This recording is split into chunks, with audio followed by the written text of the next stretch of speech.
Good morning सगळ्यांना. तर आज ना माझ्या क्रिशाला छान असं शौर्याचे कडे घालून दिले होते ना पायामध्ये, आणि सकाळी सकाळी दीदीने असं आवरलं क्रिशाचं आणि मस्त भस्म लावून वगैरे महाराज बनवलं. आता जेवढं शांत दिसतंय ना आमचं बाळ तेवढं शांत नाही आहे ना, सांगतेच ना पुढं बघा कसं उद्योग करतंय.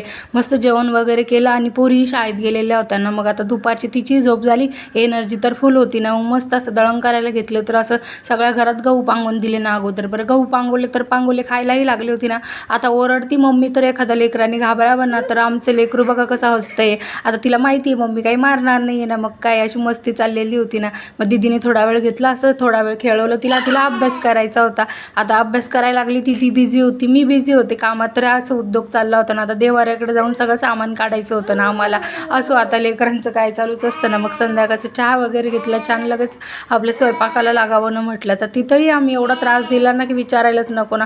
गवाराची भाजी वगैरे केली, तोवर मुरमुरे खात होते ना. मग आता मुरमुरे खाऊन झाले आणि आता मम्मीच पाहिजे होती ना. आता मग तोपर्यंत दीदीने असं पीठ वगैरे मळून दिलं होतं. मग तिला घेतलं ना थोडा वेळ, लगेच तिला दीदीजवळ दिलं. तर असलं रडायचं चाललेलं होतं ना, विचारूच नका ना. आणि थोडा आवाज तिचा ना इग्नोर करा ना.